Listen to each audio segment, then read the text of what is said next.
Hello my dear friends, welcome back to the channel. हम लोग चल रहे थे कॉन्ट्रैक्ट कॉस्टिंग। तो आज बात करने वाला है कॉन्ट्रैक्ट कॉस्टिंग में उस पर्टिकुलर क्वेश्चन के बारे में जिसमें कि वर्क सर्टिफाइड जो है मोर देन 50% है तो हम कितना प्रॉफिट में नोशनल प्रॉफिट का ट्रांसफ़र करेंगे। तो याद है ना कि जब 50 से अगर 90 तक रहे तो हमें कितना 2/3 करना है, राइट। वो भी नोशनल प्रॉफिट का इंटू करेंगे कैश रिसीव्ड। ओके, सो कैसे करेंगे उसको एक पर्टिकुलर क्वेश्चन के साथ देखते हैं। So look at question number 16 जिसमें क्या बोला है कि company limited builder having authorised capital of 1 lakh divided into 1000 equity share approach 100 days. ठीक है, कमेंस्ड ऑपरेशन ऑन 1 अप्रैल 2020। ठीक है, उसके बाद कॉन्ट्रैक्ट में इंगेज हुआ और कॉन्ट्रैक्ट प्राइस 4 लाख। ठीक है, कॉन्ट्रैक्ट प्राइस कितना है 4 लाख, मतलब 4 लाख का वो ठेका ले लिया है। ठीक है, उसके बाद ट्रायल बैलेंस उसका कुछ शो करता है 31 मार्च 2021 को। क्या share capital, trade payable, land building, cash at bank. ठीक है, material material 80,000, plant 15,000, wages 1,05,000, expenses 5,000, cash received being 80% of work certified. ठीक है, वर्क सर्टिफाइड का 80% 1,60,000 है, तो वर्क सर्टिफाइड हमको इससे निकालने में हेल्प मिलेगी। उसके बाद of the plant material charge contract posting 2,000 and material costing 2,000 were destroyed by an accident. Okay, 31 March 2021 को plant cost 4,000 was return to store. Value of material on site 4,000। उसके बाद cost of work done but not certified 2,000। Charge depreciation at the 10% on plant and carry to statement of profit and loss account 2/3 of profit. इसमें साफ साफ बोल दिया है कि जितना भी प्रॉफिट होगा उसका 2/3 statement of profit and loss में डालना है।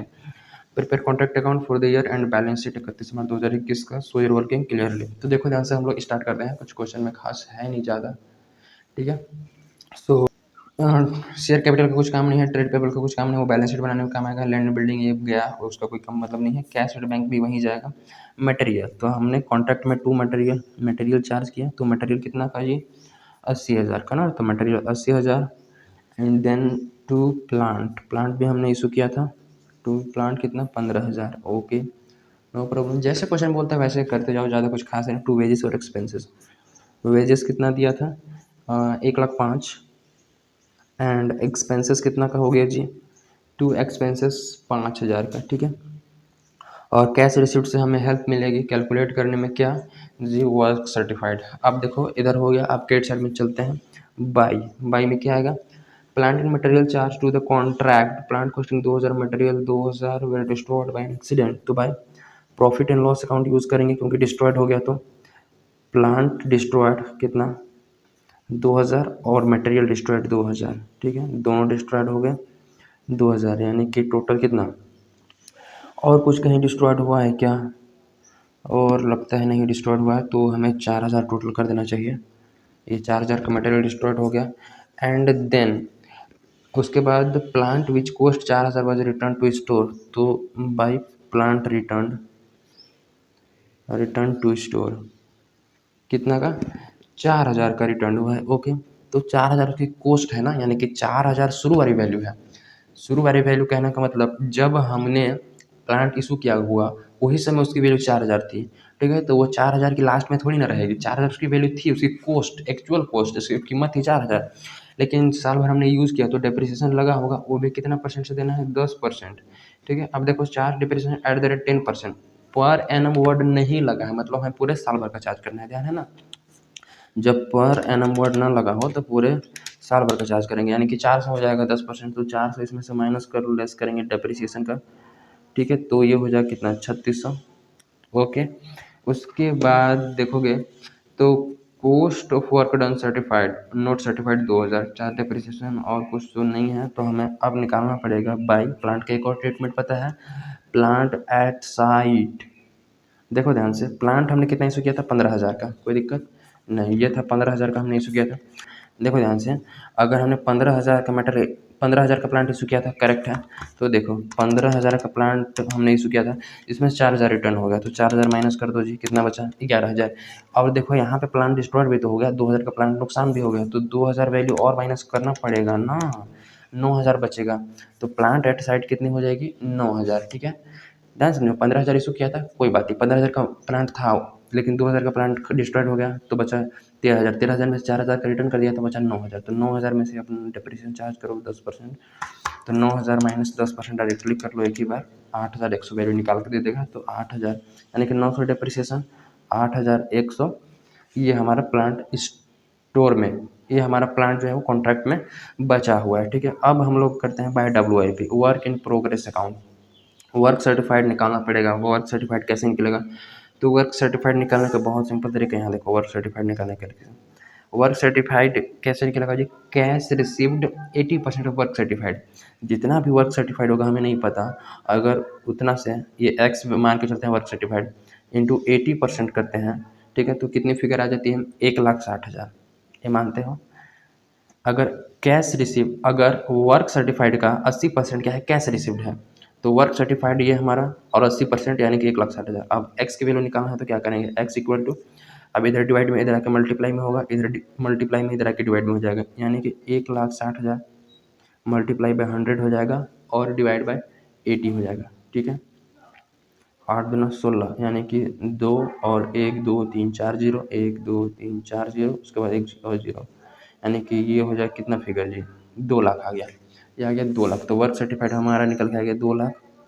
और वर्क अनसर्टिफाइड, ठीक है, वर्क अनसर्टिफाइड कितना दिया है क्वेश्चन में ऑलरेडी? ये देखोगे तो ये देखोगे तो cost of work done but not certified was 2,000, ठीक है। तो ये हो जाएगा 2,02,000 WIP का ट्रीटमेंट, ठीक है। अब कुछ बचा है क्वेश्चन में, अब तो मुझे नहीं लगता, सब तो ट्रीटमेंट कर ही लिए हैं। मटेरियल एट साइट हो गया है। मटेरियल एट साइट देखोगे तो क्वेश्चन में डायरेक्टली बोला गया है। तो अब देखोगे क्वेश्चन में प्लांट हो गया, रिटर्न हो गया, value of material on site 4,000। Material हमने कहाँ लिखा? कहीं पर नहीं लिखा है ना, तो लिख लो, यहीं पे लिख लेते हैं। बाय मटेरियल ऑन साइट कितना? 4,000। 4,000 का मटेरियल साइट पे बचा हुआ है। उसके बाद वर्क डन 2,000 ओ नॉट सर्टिफाइड, वो तो हो गया है। डेप्रिसिएशन भी चार्ज कर लिया है। अब प्रॉफिट एंड लॉस में ट्रांसफर कर रहे हैं 2/3। अब हम करते हैं टोटलिंग, ठीक है। तो कैसे करें? 4,000 8,000, 8 8 9 10 11,000, तो 11,600, तो 11,600, 11,600 ऐड कर लेंगे कितना? 8,100, 8,100, देन ऐड कर लेंगे 2,200, मतलब 2,02,000, 2,02,000। इट बिकम्स कितना? 2,21,700, ठीक है। तो 2,21,700 इधर आ गया। एंड देन इधर का टोटलिंग करते हैं, 80,000 और 15,000, यानी कि 80 90 और 95,000, 95,000 और 5,000, 1,00,000 1,00,000 2,00,000 2,05,000। इधर कितना आ गया जी? 2,05,000 टोटल आ गया। इधर है 2,21,000, इधर 2,05,000, तो कम पड़ गया, तो कितना पड़ गया? तो 2,21,700 को हम क्या कर देंगे जी? माइनस कर देंगे, तो 16,700 आ गया, ठीक है। तो 16,700 और इधर लिखना पड़ेगा हमें। इसको क्या लिखेंगे? To balance carry down. और ये कौन सा प्रॉफिट होगा? नोशनल प्रॉफिट, ठीक है। ये 2,21,700। अब यही नोशनल प्रॉफिट को इधर बाई बैलेंस ब्रोड डाउन करो। बाई बैलेंस ब्रोड डाउन कितना? 16,700, ठीक है। यही वाला को इधर ब्रोड डाउन कर देना 16,700। उसके बाद to profit and loss account में कितना ट्रांसफर होगा? 2/3 बोला है ना, 2/3। तो 16,700 हमारा है, ठीक है। 16,700 इंटू 2/3 इंटू कैश रिसीव्ड मत भूलना। जितना कैश रिसीव्ड होगा उतना का ही तो ट्रांसफर करेंगे। तो कैश रिसीव्ड कितना हो गया? अब ये इतना प्रॉफिट हुआ मानते हैं, लेकिन कैश रिसीव्ड तो हुआ, कैश रिसीव्ड पूरा 100% थोड़ी ना हुआ, 80% हुआ है। तो उसको क्या कर लेंगे? 80% से मल्टीप्लाई कर लेंगे। तो वो कैसे? 16,700, 16,700 multiply by 2 divide by 3, multiply by 2 divide by 3, ठीक है। इट बिकम्स इतना आ गया कितना? 11,133.333 इंटू 80%, इंटू 80%, ये आ गया कितना? 8,906 पॉइंट में आ रहा है।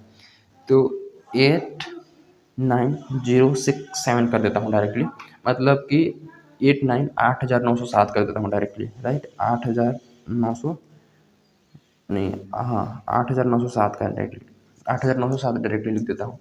1.4 के लिए डिफरेंस था तो उधर मैं बढ़ा दिया। उसके बाद 2 WIP रिजर्व, 2 WIP रिजर्व, बचे हुए प्रॉफिट को WIP रिजर्व में ट्रांसफर कर दो। कितना? 16,700 में से 16,700 में से ट्रांसफर हो गया कितना? 8,907, 8,907, 907, तो कितना बचेगा? 7,793, ठीक है। 7,793 रुपीज़ यहाँ ट्रांसफर करो, और इधर कितना? 16,700 और 16,700।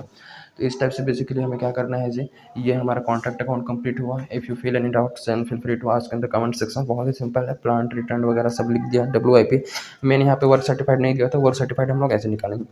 क्वेश्चन बोला था कि वर्क सर्टिफाइड का 80% रिसीव हुआ है, तो वर्क सर्टिफाइड 100% कर लो ना, उसका 100% में कन्वर्ट कर लो तो वो निकल के आ जाएगा वर्क सर्टिफाइड। ओके, और ये फंडा समझ लेना प्रॉफिट एंड लॉस में कैसे ट्रांसफर करना है। 2/3 बोला है इंटू 80% कैश रिसीट मत भूलना। उसके बाद हमें बैलेंस शीट में बनाने के लिए बोला, ठीक है। तो बैलेंस शीट हमने कॉर्पोरेट अकाउंटिंग में बैलेंस शीट का फॉर्मेट बनाना सीख लिया है, ठीक है। जिसमें में एक अमाउंट होता है और पर्टिकुलर, ये हमारे वर्टिकल फॉर्मेट में बनता है कंपनीज का बैलेंस शीट। तो देखो इक्विटी एंड लायबिलिटी पहले में होता है, पहला में शेयर होल्डर फंड, उसके बाद share capital 80,000 directly paid up लिखेंगे हम, ठीक है। फिर ट्रेड पेबल, उसके बाद देखो शेयर कैपिटल के बाद सेकंड में रिजर्व एंड सरप्लस में आता है प्रॉफिट एंड लॉस अभी कैलकुलेट करेंगे जस्ट। उसके पहले हम लोग लिख लेते हैं करंट लायबिलिटी, ठीक है। करंट लायबिलिटी में ट्रेड पेबल दे रखा है क्वेश्चन में ही, ठीक है। ट्रेड पेबल कितना, ट्रेड पेबल दे रखा है 8,000, तो 8,000 यहाँ लिख लेते हैं। उसके बाद इधर कुछ नहीं है, तो ये हो जाएगा हमारा यहीं पे खत्म, तो ये हो जाएगा यहीं पे टोटल, ठीक है। इसको टोटल कर लेंगे। उसके बाद दूसरा स्टार्ट करते हैं। दूसरा साइड में क्या होता है जी, एसेट साइड, ठीक है। एसेट साइड में पहला होता है non current asset, non current asset, ठीक है। नॉन करंट एसेट में क्या क्या आता है, देखो तो इधर लैंड एंड बिल्डिंग दिया है, तो लैंड एंड बिल्डिंग लिख लो। Land and building at cost कितना है 34,000, तो इधर 34,000 रख लो। उसके बाद प्लांट भी आता है, तो प्लांट हमको कहाँ से देख के लिखना है, प्लांट हमको देख के लिखना है कॉन्ट्रैक्ट अकाउंट से, कि एक्चुअल में हमने प्लांट कितना रिटर्न किया था स्टोर को 3600 प्लांट, और प्लांट एट साइड 8,100, ठीक है। तो दोनों प्लांट को लिखना है 3600 और 8,100 को जोड़ के, नहीं जोड़ के लिख सकते हो या फिर डायरेक्ट लिखो प्लांट एट साइट, अलग अलग लिखो तो अच्छा रहेगा। Plant at site and plant return to store, return to store अच्छे से लिखना, देखिए प्लांट रिटर्न टू स्टोर 3600 था और प्लांट एट साइट 8,100। ओके, ये हो गया। उसके बाद और कोई नॉन करंट एसेट नहीं है, तो करंट एसेट की तरफ बढ़ते हैं। तो दूसरा में इधर करंट एसेट में देखोगे तो करंट एसेट में इधर में क्या आ जाएगा जी, हमारा कैश दे रखा है, तो कैश एंड बैंक आएगा, ठीक है। तो करंट एसेट में हमारा मटेरियल शुरू करते हैं। मटेरियल लिखना पड़ेगा क्योंकि मटेरियल जो बच गया वो मटेरियल लिखो। तो मटेरियल एट साइट और material at return, material at site और मटेरियल रिटर्न। तो मटेरियल एट साइट तो है 4,000, मटेरियल रिटर्न नहीं है, मटेरियल डिस्ट्रॉयड हो चुका, तो मटेरियल एट साइट 4,000। तो मटेरियल एट साइट कितना 4,000। उसके बाद WIP यानी कि वर्क इन प्रोग्रेस, कितना वर्क हो चुका है उसका लिखना पड़ता है। उसके बाद कैश, क्वेश्चन में कैश ऑलरेडी दे रखा है कितना 9,000, ठीक है। तो बेसिकली अभी हम लोग को कुछ इसमें वर्किंग करना पड़ेगा, उसके बाद हम टोटलिंग करेंगे, ठीक है। तो सबसे पहले कैलकुलेट करते हैं WIP, उसके बाद प्रॉफिट एंड लॉस कैलकुलेट कर लेंगे। तो WIP कैसे कैलकुलेट होगा, WIP कैलकुलेट करने का बहुत सिंपल तरीका है, work certified plus uncertified. Calculation लिखो यहाँ पर, पहला calculation of WIP work in progress. तो इसमें क्या लेंगे, work certified plus work uncertified दोनों, ठीक है। तो उसको कहाँ से लेंगे, यहाँ से देखो WIP वर्क सर्टिफाइड और वर्क अनसर्टिफाइड 2,02,000 है, ठीक है। और हमने रिजर्व कितना का बना रखा है, तो इसको लेस कर देना है। 2,02,000 में से 7,793 लेस कर देंगे, तो 2,200 मतलब 2,02,000 माइनस कर देंगे। और WIP रिजर्व, जितना रिजर्व बना है उसको माइनस कर देना है 7,793, ठीक है। तो 7,793 माइनस करने के बाद कितना बचेगा, तो वो देखो 2,02,000 माइनस कर देंगे 7,793, इट बिकम्स 1,94,207। तो 1,00,000 कितना 94, 1,94,207। अब क्या करना है, इसमें एक चीज़ और माइनस करना है, ये हमारी नेट WIP आ गई, ठीक है। इसमें से जितना कैश रिसीव हुआ है उसको माइनस कर देना है। कैश रिसीव कितना था जी, 80% था जो कि हमें अमाउंट दे रखा था, 80% था जो कि अमाउंट दे रखा था कितना 1,60,000। तो 1,60,000 हमें यहाँ से कैश वाला माइनस कर देना है, माइनस कर देंगे कैश रिसीव्ड। ये बेसिकली याद रखना कि टोटल WIP कितना है वो लो, उसके बाद रिजर्व कितना बना है उसको माइनस करो, तो जितना फिगर आएगा उसमें से कैश रिसीव्ड को माइनस कर देना है। तो कैश रिसीव माइनस कर देंगे 1,60,000, तो इट बिकम्स कितना 34,207, ठीक है। तो 34,207 जो है वो ट्रांसफ़र किया जाएगा बैलेंस शीट में, ठीक है। ये बैलेंस शीट में लिखा जाएगा कितना 34,207, ठीक है, ये लिख दिया। अब प्रॉफिट एंड लॉस का कैलकुलेशन बहुत सिंपल है। प्रॉफिट एंड लॉस यहाँ कैलकुलेट कर दो, देखो देखो प्रॉफिट एंड लॉस में हमने कितना ट्रांसफर किया है जी, यहाँ पर प्रॉफिट एंड लॉस अकाउंट में 8,907, और कॉन्ट्रैक्ट अकाउंट में देखोगे तो प्रॉफिट एंड लॉस अकाउंट यहाँ लॉस भी हो चुका है, प्लांट और डिस्ट्रॉयड हुआ है और मटेरियल डिस्ट्रॉयड हुआ है, कितना टोटल 4,000 का लॉस भी हो चुका है। तो हमने इतना प्रॉफिट ट्रांसफर किया हम मानते हैं, लेकिन इतना लॉस हो गया तो कम हो गया ना। तो 8,907 का प्रॉफिट ट्रांसफर किया है, कितना 8,907 माइनस कर देंगे लॉस, लॉस कितना जी 4,000। तो 4,000 का अगर लॉस माइनस करोगे तो 4,907 बचेगा, ठीक है। तो 4,907 हम कहाँ लिख देंगे, 4,907 directly profit and loss account में लिखो 4,907। ठीक है, इसको लिख लो, ये दूसरा नंबर में दे देना, इसको दूसरा नंबर में दे देना, इसको पहला नंबर में। ठीक है, लिखो दूसरा। आपको पूरा फॉर्मेट के हिसाब से मतलब बनाना क्लियर दिखाओगे कि कैलकुलेशन ऑफ वर्किंग नोट में WIP रिजर्व का पूरा अलग, और यहाँ पे जगह नहीं था तो इसलिए मैंने यहाँ पे कर दिया, इसको अलग दिखाना है। ओके, तो इस टाइप से बेसिकली करना है। अब हमें टोटलिंग स्टार्ट करते हैं। बैलेंस शीट का भी 80,000 ऐड कर लेंगे, 4,907, 4,907, देन ऐड कर लेंगे 8,000, 8 बिकम्स कितना, 92,907, 92,907। और अगर क्वेश्चन में फुल इन्फॉर्मेशन नहीं है रिलेटेड टू बैलेंस शीट तो हमें टोटलिंग नहीं करना है, बस लिख के छोड़ देना है। इधर देखते हैं टैली होता है कि नहीं। 34,000 प्लस 8,100, देन ऐड कर लेंगे 3,600, देन ऐड कर लेंगे 4,000, ऐड कर लेंगे 34,207। ठीक है, देन ऐड कर लेंगे 9,000, इट बिकम्स कितना, 92,907। ठीक है, 92,907, तो ये टोटल हो गया। ठीक है, तो इस टाइप से बेसिकली टोटल करके हमें कर देना है। Okay, so if you feel any doubt then feel free to ask in the comment section. और बहुत ही सिंपल है। कॉन्ट्रैक्ट अकाउंट बन गया तो बैलेंस शीट भी कुछ खास नहीं है। बैलेंस शीट का फॉर्मेट याद रखना, बाकी चीज़ें देख देख के तो लिख ही सकते हो। मेन है कॉन्ट्रैक्ट अकाउंट, मेन है हमारा कॉन्ट्रैक्ट अकाउंट बन गया, बहुत सिंपल। ये बन गया तो आधा काम कंप्लीट, आधा से क्या 90% वर्क कंप्लीट हो गया। ठीक है, बेसिकली ये हमारी बनाना आना चाहिए, और ये बहुत सिंपल है। क्वेश्चन को देख के इजीली जैसे जैसे बोलते हैं वैसे वैसे करते जाओ, क्लियर हो जाएगा। ठीक है, सो मिलते हैं in the next video. Till then keep learning. Thank you.